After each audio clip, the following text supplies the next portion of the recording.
30 साल से बहस चल रही है, नहीं दिया गया और आगे आने वाले 100 साल भी ना महिला आरक्षण पास होगा और ना यूनिफॉर्म सिविल कोड।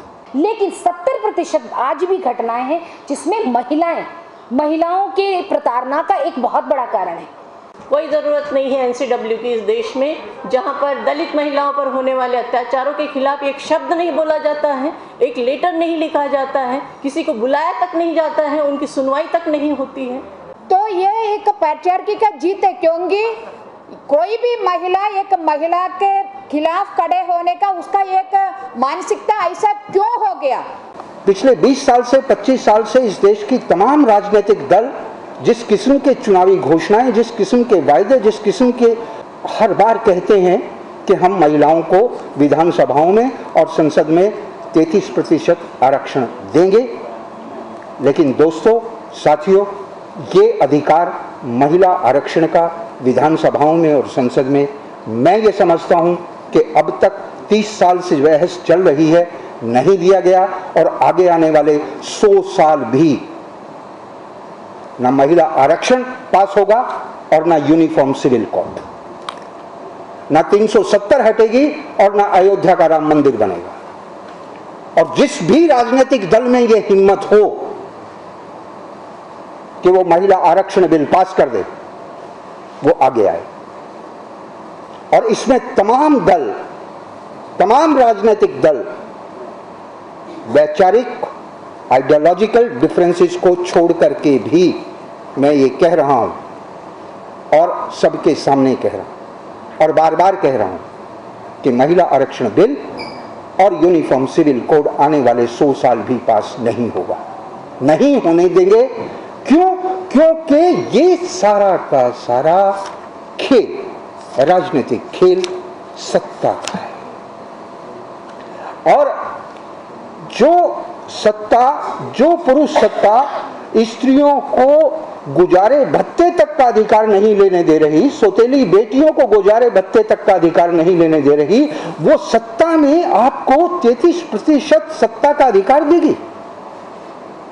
96% पूंजी इस देश की मर्दों के हाथ में, आज भी 96% विवाह के माध्यम से, इंस्टीट्यूशन ऑफ मैरिज के माध्यम से हमने तमाम देश की स्त्रियों की देह पे कब्जा किया और उत्तराधिकार कानूनों के माध्यम से हमने इस देश की, इस राष्ट्र की पूंजी पर कब्जा किया हुआ है। और उसी कब्जे का ये असर है, ये परिणाम है कि संसद और विधानसभाओं में अभी भी पुरुषों का कब्जा है 92%। और डर ये है दोस्तों कि 8% महिलाएं सीधे चुनाव में जीत करके आ जाती हैं और 33% ये आरक्षण अगर और महिलाओं को दे दिया गया तो 41% प्रेजेंस महिलाओं की संसद और विधानसभाओं में होगी। और इस बार की राजनीतिक सत्ता को छोड़ दीजिए तो पिछले 20-25 साल से कोई राजनीतिक दल इस देश में ऐसा नहीं है जिसके पास 41% सांसद अपने। आज भी किसी भी महिला को, वो कितने बड़े पोस्ट पर चले जाए, अगर उसकी अपना एक डेजिग्नेशन है तो वो पति के नेम प्लेट के नीचे उसके डेजिग्नेशन का या उसके नाम से अगर वो फ्लैट अलॉट है तो भले उसके नाम से वो तख्ती आज चिपका दी जाती है क्योंकि वो उसके खुद के नाम से अलॉटेड है। अदरवाइज आज भी महिलाओं के नाम से उसका घर नहीं जाना जाता, चाहे वो पिता के द्वारा दिया गया उपहार के तौर पे हो, कुछ भी हो। परिस्थितियां कहीं ना कहीं जाकर के उस जगह जाकर के कहीं ना कहीं थम सी जाते। रही बात आरक्षण की, बात करते हैं। अगर आज आरक्षण हो जाए तो शायद मैं भी कहीं चली जाऊं। तो ये सबसे पहले बड़ी बात है कि आज आरक्षण नहीं है, इसीलिए शायद मैं अभी आयोग देख रही हूं, नहीं तो शायद मैं भी विधानसभा और लोकसभा में होती। ये एक अलग विषय है। लेकिन यहाँ जो दर्द है, मैं माफी चाहती हूँ यहाँ के एक तबके से, क्योंकि ये महिला के लिए भी बहुत कष्टकारी है। क्योंकि मैं आयोग में हूं, मैं एक प्रश्न करना चाहती हूँ। आज जितनी घटनाएं घट रही हैं महिलाओं के ऊपर, उसके बाद मैं आरक्षण पे जाऊंगी। उस घटनाओं में मेरा अपना, जब मैंने सर्च किया तब देखा 70% घटनाएं महिलाओं के ऊपर होने वाली प्रताड़नाएं जो हैं उसके पीछे कारण महिला होती। क्षमा चाह करके कहती हूँ कि कुछ बहनों को बुरा लग सकता है, लेकिन 70% आज भी घटनाएं हैं जिसमें महिलाओं के प्रताड़ना का एक बहुत बड़ा कारण है। हम कहते हैं जब हम यहीं पर, हम क्यों नहीं यहीं पर, हम कहते हैं कि हम वहां जाकर के बहुत बड़ा तीर और तलवार चला देंगे संसद में। क्या आज वहां पर महिलाओं की संख्या नहीं है? क्या वहां की महिलाएं आज भी किसी भी दल से हों, वो सारे दल की महिलाएं जब अपनी जरूरत होती है तो संसद के सारे, सदन के सारे जीते हुए लोग अपनी जरूरतों के अनुसार क्या एक मत नहीं होते? तो आज क्यों ऐसी बेचारगी और क्यों आज ऐसी जरूरत आन पड़ी कि हम बाहर की एक आम महिलाओं की तरफ देख रहे हैं कि वो मशाल उठाए। संसद में जो बैठी हुई महिलाएं हैं चाहे किसी भी दल से, उन्होंने एक दूसरे का हाथ क्यों नहीं थामा कि यहाँ पर भी हमारे जैसी बहनें, जो हम कम से कम अपनी ताकत से वहां पहुंच चुके हैं, हमारे जैसे या हम जैसे बनने वाली बहनें भी हम तक पहुंच सके, उनके लिए उन्होंने आवाज क्यों नहीं उठाई? पुरुष नहीं उठाएंगे क्योंकि आज जो रोटेशन की, जो इन्होंने बहुत अच्छी बात कही कि जो रोटेशन की प्रक्रिया है वो प्रक्रिया किसी को भी कभी भी कोई एक्सेप्ट नहीं करेगा। और जो सरकार अभी इस समय है मौजूदा सरकार, उसकी तो परिभाषा में ही स्त्री नहीं आती है जी। उसकी परिभाषा जो है, जो वैचारिकता है, जो उसकी जो बुनियादी सोच है, उसमें महिलाएं बिल्कुल माइनस है। महिलाओं की भागीदारी वो कभी भी नहीं चाहेंगे और महिलाओं की आवाज़ तो वहाँ उठेगी तो जिस तरह से जो दबी हुई आवाज़ में या कभी कभार एक आध शब्द बोलने की जो उनको इजाज़त दी जाती है, सुषमा स्वराज और स्मृति ईरानी और तमाम उनकी जो महिलाएं हैं, वही तक रहेगी। एक बात मैं यहाँ पर नोट करना चाहूँगी जो सुषमा जी ने अभी अपनी बात में कही। NCW की मेम्बरान के रूप में हम चाहते थे कि वो और इस पर प्रकाश डालेगी और महिलाओं की जो भागीदारी वहाँ होनी चाहिए, 33% में की भागीदारी जो होनी चाहिए, उस पर उनका जो NCW का जो स्टैंड है उसे हम सुनना चाहते थे। लेकिन उन्होंने दूसरी ही बात कही, वो तो आरक्षण विरोधी खेमे में जा बैठी। उन्होंने सीधे सीधे कहा कि जो 70% जितनी भी उत्पीड़न की जो मुद्दे आए हैं सामने, जो उत्पीड़न की केसेस आई हैं, उसमें महिलाएं ही शामिल हैं। बताइए, ये अगर सोच लेकर हम NCW में बैठे हैं तो क्या उम्मीद करेंगे हम NCW से? ताला लगा दीजिए जी, ताला लगा दीजिए, हम बहुत खुश हो जाएंगे, ताला लगा दीजिए। कोई ज़रूरत नहीं है NCW की इस देश में, जहां पर दलित महिलाओं पर होने वाले अत्याचारों के खिलाफ एक शब्द नहीं बोला जाता है, एक लेटर नहीं लिखा जाता है, किसी को बुलाया तक नहीं जाता है, उनकी सुनवाई तक नहीं होती है। पिछले 25 साल से रजनी और हम ये बात लेकर जाते हैं और इतनी केसेस उनको दी जाती हैं, तब भी एक भी आवाज़ या एक भी चिट्ठी लिखी नहीं जाती है। क्या ज़रूरत है? अपनी पार्टी का एक तमाशा बनाकर वहाँ पर बिठा दी है कुछ महिलाएं जो कि इस तरह की बात करती हैं कि महिलाओं का शोषण कर रही हैं।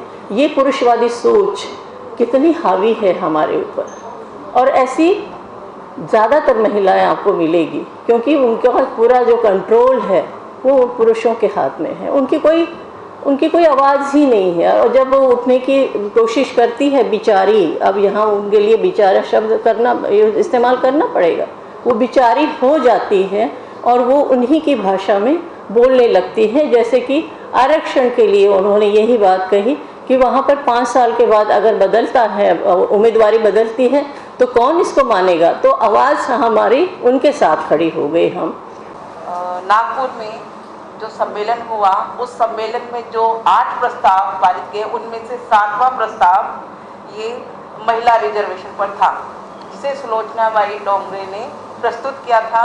और उस समय उन्होंने ये जो बात रखी थी, उस बात में उन्होंने रखा था विधायक में महिलाओं का रिजर्वेशन होना चाहिए, नौकरी में होना चाहिए, एजुकेशन उनका पढ़ाई होनी चाहिए, मतलब तमाम कोने पर, चाहे वो पंचायत है, चाहे वो विधायक है, चाहे वो संसद है। उन्होंने ये बात भी रखी कि एक अनपढ़ आदमी की बजाय अगर एक औरत को रिप्रेजेंटेशन दिया जाए तो वो बहुत ही यूज़फुल होगा कि औरत उस अनुभव को बहुत अच्छे से शेयर कर सकती है। क्यों हम रिजर्वेशन मांगते हैं? क्योंकि पार्लियामेंट के अंदर जितने भी लोग हैं वो उस समुदाय और उन जमातों से नहीं हैं जिनके लिए कानून बनाए जाने की ज़रूरत है। अगर कोई गरीब, उत्पीड़ित या वंचित समाज के लोग हैं, उनको सही रूप से रिप्रेजेंट करने के लिए पार्लियामेंट में अभी तक लोग वहाँ मौजूद नहीं है।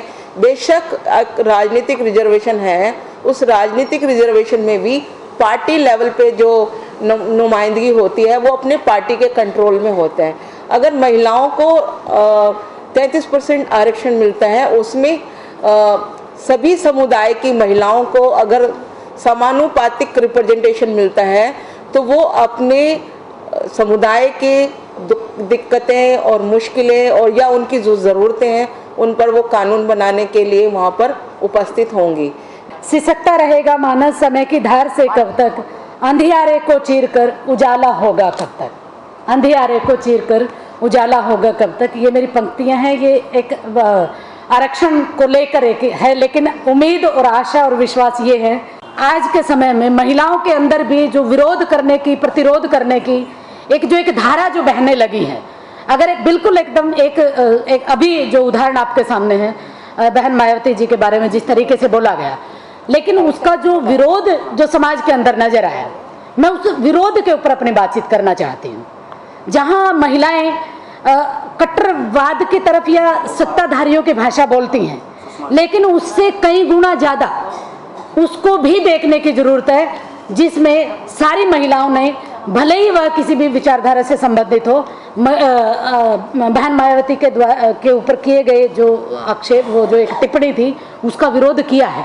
अंबेडकर महिलावादी है, इसके बारे में ज़्यादा बात नहीं होती है। ये बहुत आवश्यकता है इसको। ये अंबेडकर कितना महिला के अधिकार के प्रति, महिला के ऊपर हो रही हर प्रकार की जो डिस्क्रिमिनेशन, चाहे वो कास्ट की डिस्क्रिमिनेशन हो और जो वेज पे हो, एम्प्लॉयमेंट पे, हर क्षेत्र में जो डिस्क्रिमिनेशन होती है वो सभी चीज़ के खिलाफ कैसे आवाज़ उठाई थी अंबेडकर, ये चीज़ को हाईलाइट करने का भी बहुत ज़रूरी है।